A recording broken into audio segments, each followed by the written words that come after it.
I recently got a new job at my local Five Below, after being laid off from my job at a plant nursery. Everything in the store is 5 or less, so we actually get a lot of people come in for back to school shopping, hoping to save money. This was probably my second day, and my first late shift, so I was a little nervous but determined to do well. I was the only cashier at the register because the manager was restocking items. Eventually, one woman approaches my register and I smile and give my usual greeting. Me, hello ma'am. Are you ready to check out? C, yes, but I have one question. Me, of course, go ahead. C, are these really $1 a piece? She was talking about a large stack of folders she brought to the register.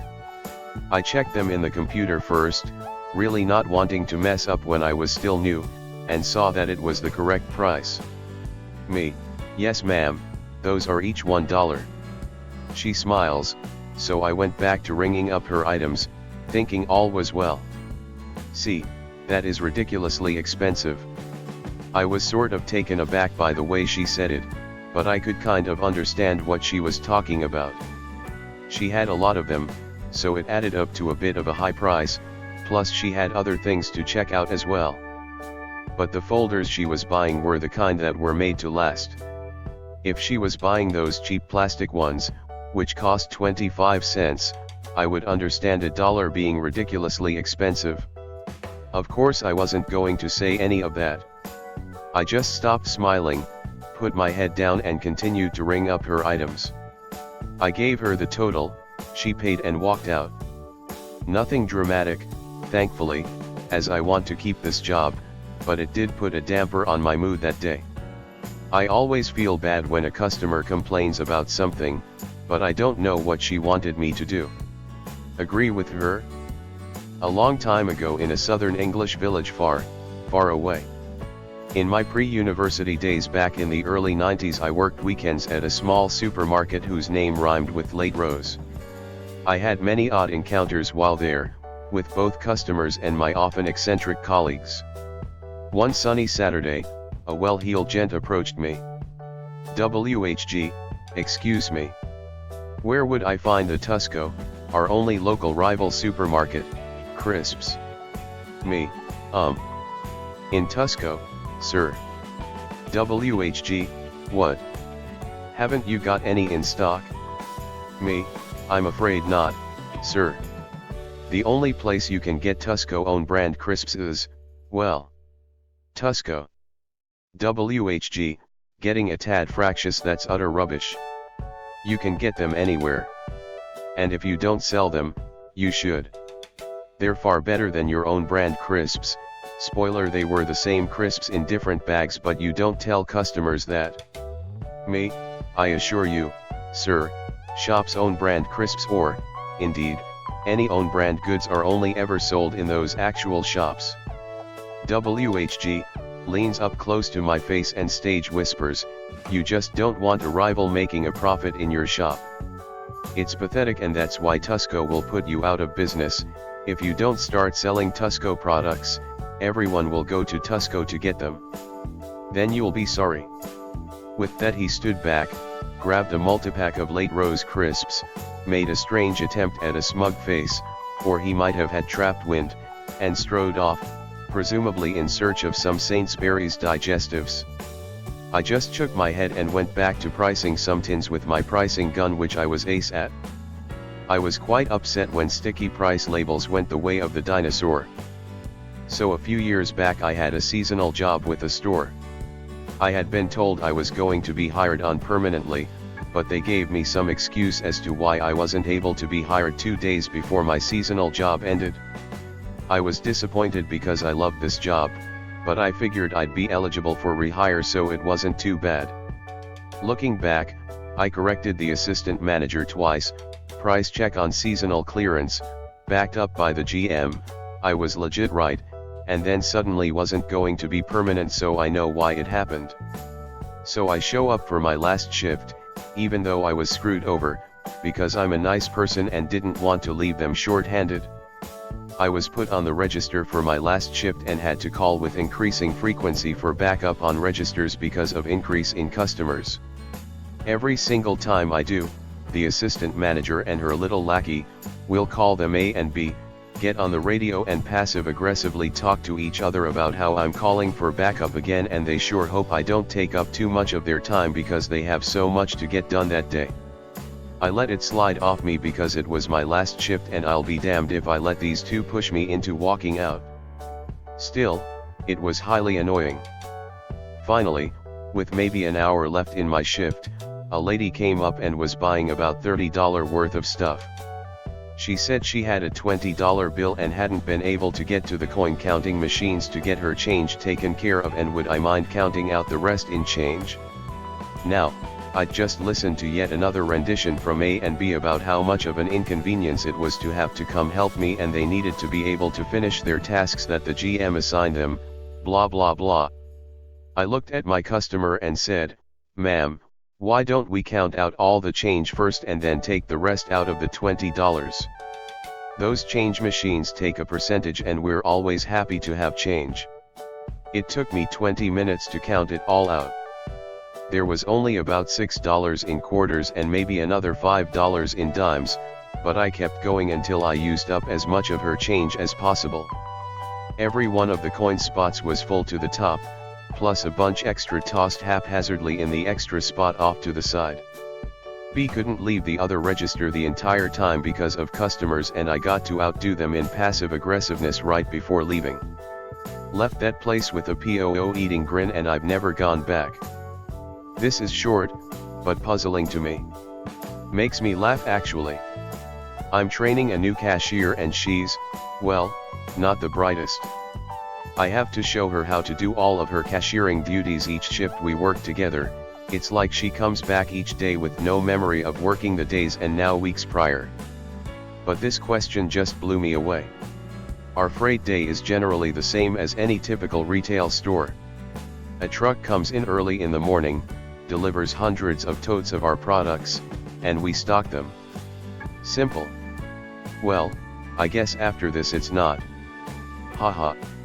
So I am training her, again, on how to use the scanner to show where product locations and positions are, and she holds her hand up to ask a question. I pause and she simply asks, "So this stuff is just what's left at the register that customers didn't want?" I really had to pause and take a deep breath to not laugh out loud.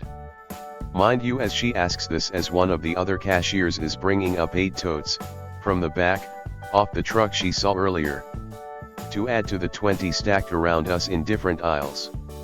I was perfectly pleasant, using my nice voice as my kids call it, and simply said, "No, this is our order from the warehouse for the week.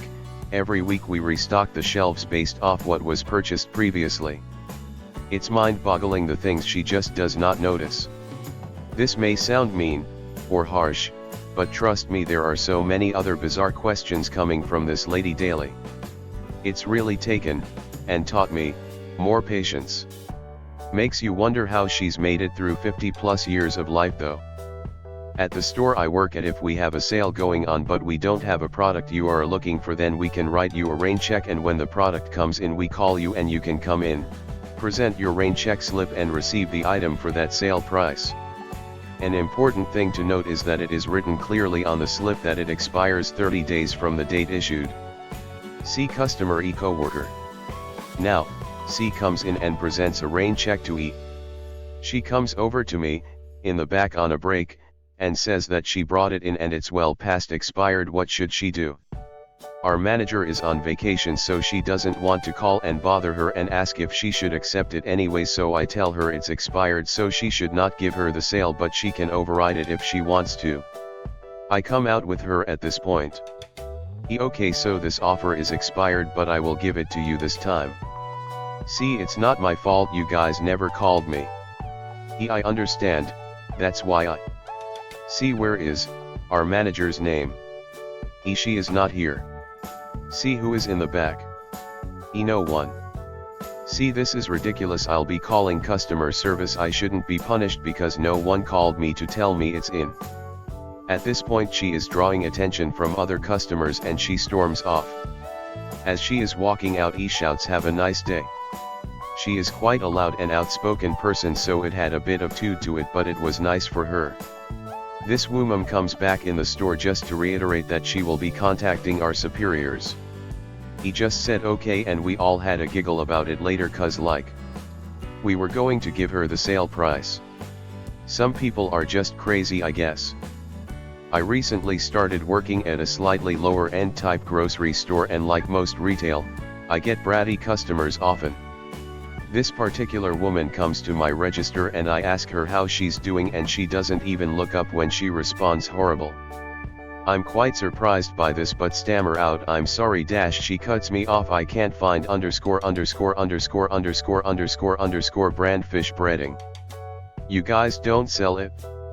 I've searched this entire store." I point her towards the correct area.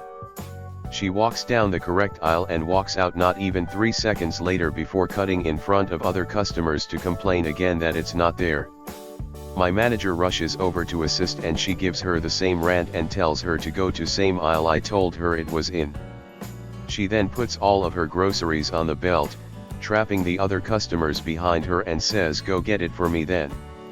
We both refuse since we have long lines and few employees. Finally, the hero of the story, another customer, gets out of line and gets her the breading.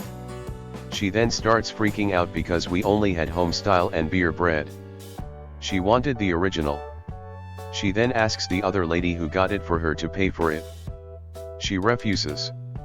Our main lady pays for her other groceries and then throws both boxes into the nice lady's cart before leaving. Funny thing is, I've tried the home style kind and it was great. Her loss. I work in a grocery store in Canada. If you guys ever worked in the express lane other than customer service, you get the most rudest/craziest customers. One day I had a young man bring a bunch of celeries to my express lane. I told them it's only 1 to 10 items. They told me that because it's all the same item, it's all considered one item. He then proceeds to tell me he has 30 celeries. Cast, me/VM vegetable man. VM, places a lot of celeries on my express counter. Me, excuse me sir, this lane is only 1 to 10 items. VM, it's all the same item. Just type in 30. Me, sir no. One celery is one item. I need to count them all. Please go to the next cash register. VM, I don't see what the problem is. Just type in 30 celeries. I ain't moving. We argue and I try to explain, but he just doesn't budge. The customer behind him just told me to finish his transaction. Thanks dude. I proceed to count every celery. While I was counting, he was just dancing a little to his AirPods. He did not have 30 celeries, instead he has 33. I was so mad but keep my cool. Me, your total is $XX.XX. VM, taps his card. Me, asterisk gives receipt. I tell him bags are free and I continue with the next customer asterisk. VM, excuse me, aren't you gonna bag my stuff? Me, sir you need to bag your own stuff. VM, cursing under his breath, he struggles to bag and eventually leaves. My line now has 10 people cause of this guy coming in during rush hour. Fun times. So I work at a store that sells, buys, trades and repairs arcade machines. We also deal in pool tables and such. One day, I noticed that a cocktail-style arcade machine has the door covering the electronics missing, while the machine was on the sales floor. Well, that kind of looks a bit dumpy to have that where customers can see it, with no one actively working on it or signs of work in progress, like a toolbox or manual near it. But it gets even better. The missing door was right where a player's knees would be, if sitting in front of the game to play it. The high voltage parts of the machine were exposed, and it was plugged in while the store was open. This really looked like a recipe for disaster, doubly so since we get children in the store at times, so I went over and was about to unplug the machine. Of the 2 co-workers present at the time, they both flipped out when they saw what I was going to do, both of whom insisted it's fine and actually sounded angry at me. Okay, whatever. So, instead I opt to move the machine in such a way that the opening is more obstructed. But no, it absolutely had to be facing that direction, and had to stay plugged in. One of the guys was about to go build a new cover for it in the back, but why couldn't he just tell me that in the first place? One of those people pulled a similarly boneheaded move, basically bypassing a main fuse to try and get a machine running. The fuse holder was broken and it wasn't a type that is very common, but surely a substitute could be wired in so that there would still be protection. For those who didn't study electronics, the whole point of a fuse is so that a fire doesn't start if there's a fault in a circuit, or in this case, the skee-ball machine, so wiring around it is a good way to burn down the building. I had a rather strongly worded conversation with him about how dangerous that is, and also the lesser possibility of simply rendering the machine a total loss, which would still be a good way for him to lose his job. I also suggested that he at least know where the fire extinguisher is, since anyone willing to pull a stunt like that will probably end up needing it. That, or maybe just a good pair of running shoes. I didn't tell my boss about that thing with the fuse, since I figured maybe the employee could learn from this, and I thought that might be a zero-tolerance instant dismissal for that guy if the boss found out, and maybe I could also play the "I didn't tell the boss about" thing that would have cost you your job card to get him to listen if I need to steer him away from other stupidity. However, I do intend to tell my boss how two different people both got mad at me for unplugging things that might electrocute someone.